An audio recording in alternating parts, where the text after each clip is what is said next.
You're listening to the We Are Libertarians Podcast Network. Find all of our shows at wearelibertarians.com. Welcome to the Chris Spangle Show. My name is Chris Spangle here on the We Are Libertarians Network. And this is a show about life, liberty, and the pursuit of happiness. I'm your host, Chris Spangle. As you know, I have been struggling to figure out what to do with this particular feed for a while. And I am now going to start doing frequent conversations with you, just you and I, and covering some of the stuff that we don't get to on the main show, which is We Are Libertarians, which you can get at wearelibertarians.com. This show is supported by our Patreon. You can join at wearelibertarians.com. Look for the support button, click Wall Patrons, and then I'll take you to the Patreon. Like I said, I'm going to start doing little short updates. We have introduced a new feature in the main show called We Are Undercovered News, basically news that doesn't get coverage in the mainstream media. And we're going to start doing that in every episode of We Are Libertarians, but all those other articles that we don't get to, we're going to put here on the Chris Spangle Show. So make sure that you subscribe to the feed and follow us there. I was just at the gym, and I hadn't decided that I was going to do this yet, but I was so pissed off when I was at the gym that I was like, you know what, I need to type a strongly worded status, and I thought, nobody reads statuses, nobody reads your Facebook comments. Why don't you do a podcast where people can actually absorb the information and put your content there? So that is what I'm doing. So, some of the most sanctimonious BS is taking place on the pages of editorial sites all across the nation and at newspapers. And it is a stunning lack of self-awareness by journalists. So if you don't know, I have been around and in media and politics and journalism for about 15 years now. So I started out at a local news talk station where I worked as a reporter. And, got to know a lot of my local reporter friends. I worked, here in Indiana in 2008. A lot of national reporters came through, same in 2012 and 2016, as Indiana has sometimes mattered in the political process. And, then went on to work for a political party, so you're on the other side of the fence. And now I work in radio and obviously have built up a media company in We Are Libertarians. And what I have learned about journalists are always very nice people. They're not the enemy of the people, so I want to make that clear. I look at what Donald Trump does sometimes in the way that he talks about journalists, and it's total demagoguery.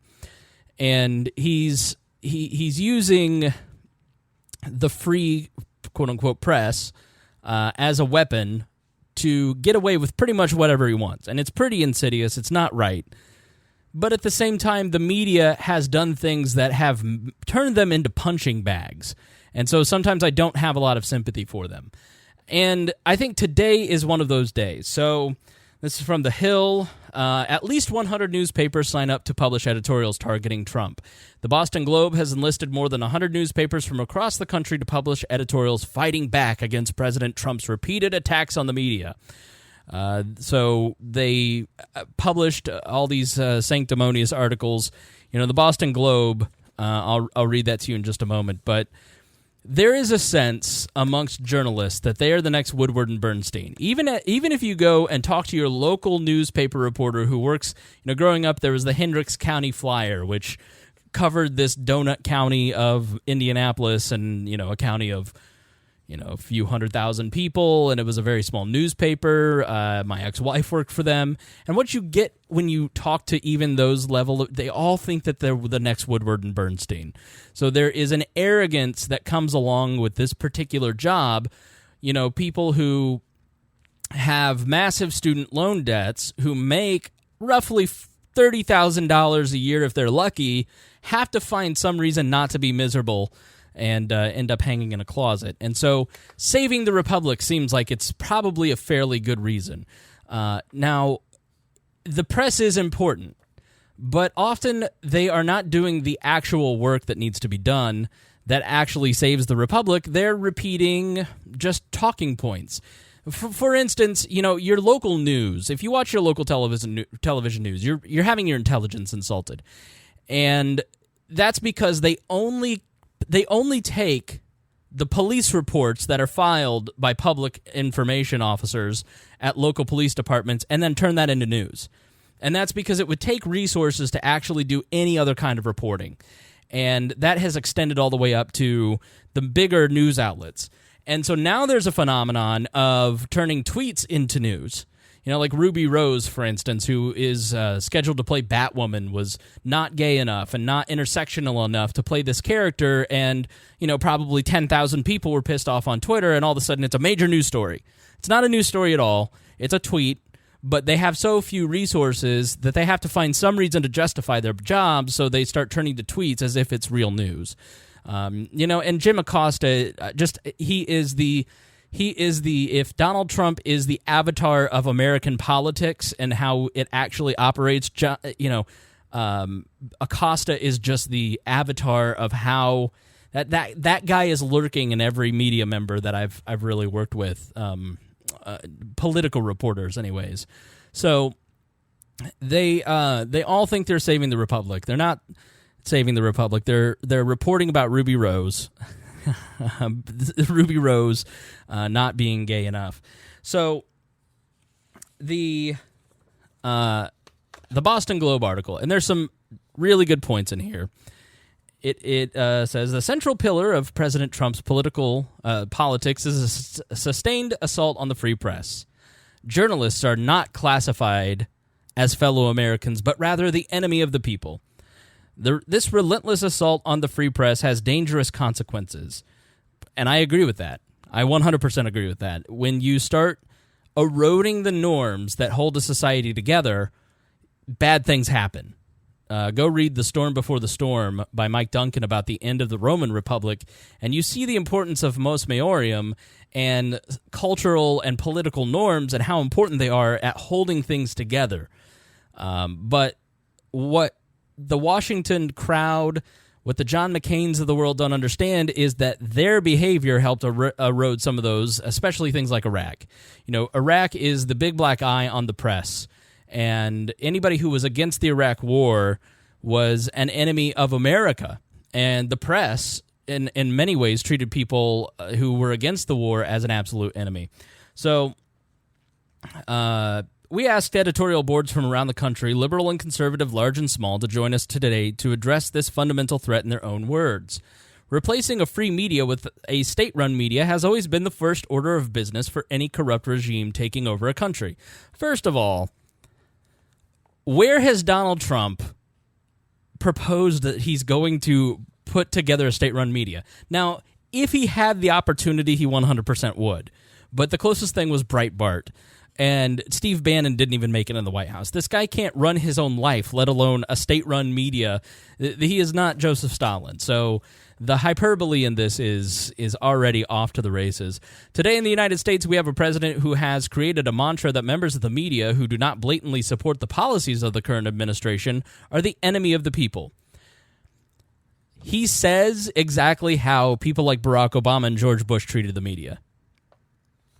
Plain and simple. Like, that's the thing, that's the crazy thing about the reaction to Trump, is that if anyone had paid attention over the last few administrations, Donald Trump's attitudes are just put in more coarse language, but they're the same attitudes as the ruling class. This is one of the many lies that have been thrown out by this president, much like an old charlatan threw out magic dust on water on a hopeful crowd. You know, you watch these rallies, and I was actually in the press box at one rally when he turned around and said, "Look at this media, look at they're terrible, they're all horrible." And I'm sitting next to Rob Kendall, who will be here next week, who was in the press box wearing a "Make America Great Again" hat. And so people turned around to boo the media, and they just had no idea. They went apoplectic. They had no idea how to handle the situation, and the press was just hysterical that Rob was in the press. I thought it was pretty classless of Rob, to be honest. You just, like I wasn't a delegate to the National Libertarian Convention. I am a libertarian, but I didn't think that if you're covering it, you should have skin in the game. And so journalists object to having this new media that they have to compete with. The opinion journalists like Rob, who has a very definite pro-Trump stance, they hate having to deal with that person because they're not above it all. But when he does that, people turn around and they start booing you with smiles on their faces. It's like it's a game. And I know the slippery slope argument. Once you start that and they're not smiles 6 months down the road and it could turn dangerous, and yeah, it could. You're absolutely right about that. But after 3 years, it's kind of still funny. And people are still laughing. And Trump is still kind of just doing it as a punchline. Like, these rallies are not actual, like, Jim Acosta takes them so seriously. But if you actually watch the Trump rallies on YouTube, it's a 2-hour stand-up routine. Donald Trump is just doing stand-up. For more than 2 centuries, this foundational American principle has protected journalists at home and served as a model for free nations abroad. Today, it is under serious threat, and it sends an alarming signal to despots from Ankara to Moscow, Beijing to Baghdad, that journalists can be treated as a domestic enemy. The press is necessary to a free society because it does not implicitly trust leaders. From the local planning board to the White House, and it's not a coincidence that this president, whose financial affairs are murky and whose suspicious pattern of behavior triggered his own Justice Department to appoint an independent counsel to investigate him, has tried so hard to intimidate journalists who provide independent scrutiny. I would love them to have written the same thing about Alex Jones. The press is necessary to a free society because it does not implicitly trust leaders. So that is why we stand today with Alex Jones, as he questions literally everything under the sun. But they don't want that. If you were to poll journalists and they couldn't be identified, I would bet you 75% of them would be in favor of licensing journalists. They absolutely hate the fact that you and I have a publish button, and we have like 10 of them at our disposal. It's why 15 different publish buttons were removed from Alex Jones' hands. Now, I'm not an Alex Jones supporter. I think, like Trump, he's just a charlatan and a performance artist. But he is exercising freedom of speech. He's exercising political speech, and he has every right to do so. And the way that you fight that speech is with better speech and explaining why he is wrong. You do a YouTube video about how Alex Jones is wrong and debunk him. And then people who disagree with Alex Jones, like myself, get to read something like a popular mechanics book about how his 9/11 theories are wrong. So these people that are writing about the freedom of the press are pushing the narrative that Russian bots, supposedly 100,000 Facebook ads swung with boomer memes, basically swung the election in the favor of Donald Trump, when Hillary Clinton spent like $2 billion or something ridiculous on Facebook ads, and she didn't win. So the power, I can tell you, the power of 100,000 Facebook ads is a drop in the bucket. The entire Russian narrative, there was absolutely Russian influence in the election.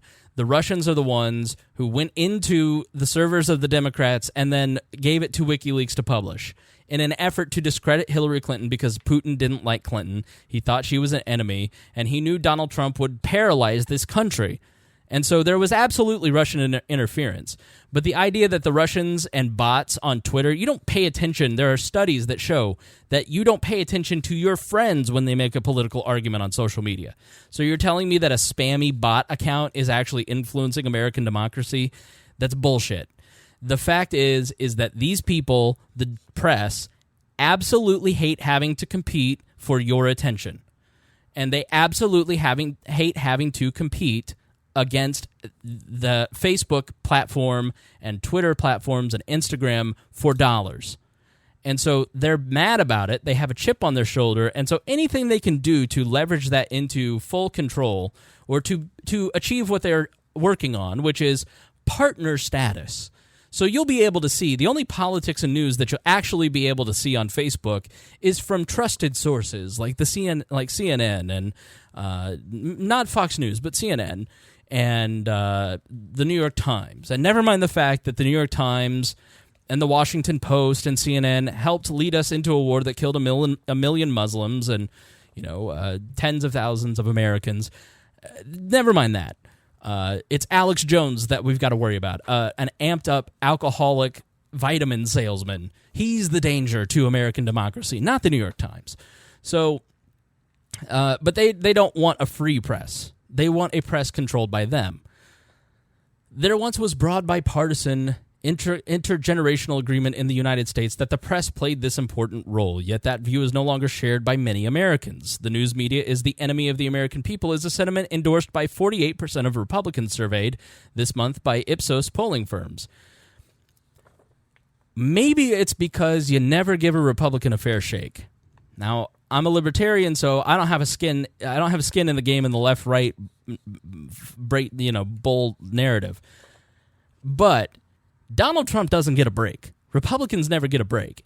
Mitt Romney was the greatest threat to American democracy, and he was a crazy person. And before that, John McCain, who is now lionized, was the greatest threat to American democracy. And so John McCain wasn't good enough. Then Mitt Romney wasn't good enough. And so when you keep crying wolf and, the binder's full of women is just a big joke, then, yeah, Republicans don't trust you. So you're dealing with the consequences. The Republicans gave you Donald Trump because of your own behavior, but you don't want to take responsibility for your past mistakes. You want to blame Donald Trump, which just further entrenches those Republicans into disliking what you actually have to say. So I won't read on to this because I want to keep these short. But I will say, it's an entertaining read. And they quote all kinds of founding fathers and the Constitution in 1984, and it's just sort of, we're heading into authoritarianism. We're not heading into authoritarianism. It's just hysterical behavior from people who don't understand government, and I include a lot of journalists in that. There are a lot of journalists, they understand current events. They understand how the mechanisms of power operate. They understand the important power players of the moment, but they don't understand anything from law to ideology to philosophy or sociology or psychology. They understand what they cover, but they don't understand legal mechanisms a lot of times unless they're, like David K. Johnston, I really respect. I think he's a tremendous journalist, for instance. He's written a couple books about Trump. He's written several great books like Free Lunch, and he was the tax reporter for the New York Times, and he really understands what he covers. So, Radley Balco really understands the criminal justice system, and he works for the Washington Post. So there are journalists who understand what they cover, but your average political reporter who works for The Hill or Politico, they don't quite understand the law, right? Especially TV reporters. TV reporters, if you're watching television news, you're having your intelligence insulted. So we are not slipping into a tyrannical government. The American system is incredibly durable. And even when Donald Trump gets a ruling for something like the Muslim ban, the first couple Muslim bans got blocked, the administration, the power that he may be at the top, but he's fairly still kind of isolated from how things actually operate. So when something like the Muslim ban, for instance, it doesn't go his way, the administration still carries out what the law and the judge says they're supposed to do. So those little things kind of show you that we're not slipping into tyranny. This is not slipping into 1984. The bigger danger of us slipping into 1984 is to completely eradicate certain strains of thought from the public sphere, and you have to create an environment of free speech. You either support free speech or you don't. I thought Jimmy Dore on his podcast made a really good point. He's like, I'm against the death penalty because I think killing people is wrong, and people say to me, well, what if they killed and raped your kid? Wouldn't you want him to die? Of course I'd want him to die, but I also want the barista that gets my order wrong to die. But it's not up to me to sentence other people to death. And you have to be the same way about free speech. You have to be an absolutist on free speech, because once that starts to erode, then a lot of other things start to erode. Things like gun rights start to erode. Things like the Fourth Amendment start to erode. And so we have to have our values in place, because if we accept these major companies censoring people, then it creates an environment that allows government censorship. For instance, Alex Jones had his flagship station. The FCC pulled his license on that radio station today. That is a government action taking away somebody's ability to speak freely. And there's already legislation by Mark Warner moving through the Senate trying to regulate these companies to protect us from Russians. And so you have to be really diligent, and it really matters how you respond to these private companies, because the public censors are watching, and they will use that environment to censor people. People want to control other people, and if you don't want to be controlled, you have to fight anybody who wants to control you. You have to speak up against anyone that will control you, be it private company or public official. And I would also add, the hypocrisy of this is that, there hasn't been a journalist jailed under Donald Trump yet. But, not excusing his language, but there hasn't been a journalist jailed. That wasn't the case for James Risen. That wasn't the case for several different journalists under Barack Obama. And you didn't see these newspapers sounding the alarm with near the level of panic that they do on a daily basis about Barack Obama, who actually spied on Cheryl Atkinson's computer, a CBS reporter, or James Risen, who now works for The Intercept, does amazing work. He's an amazing journalist, but. And he was actually jailed or threatened with jail.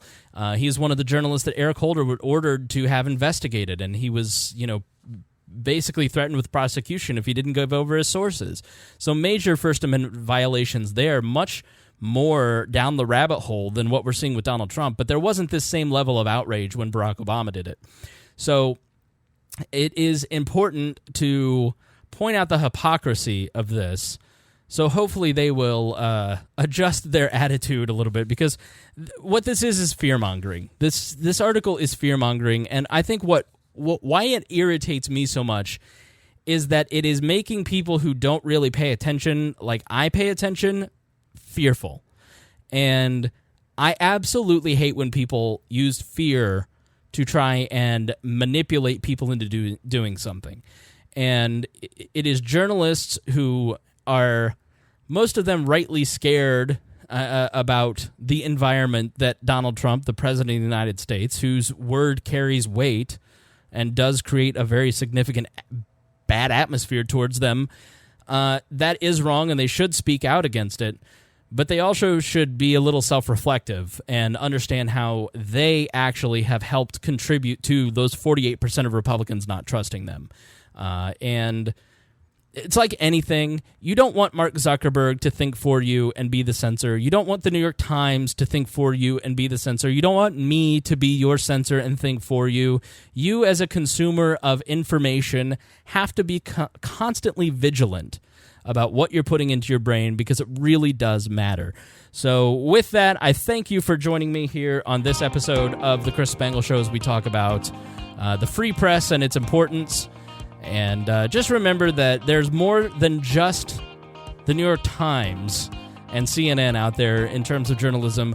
We Are Libertarians is an independent opinion journalism outfit, and we need your support. So please share this episode, share the podcast, listen, tell your friends about it. That's how we grow.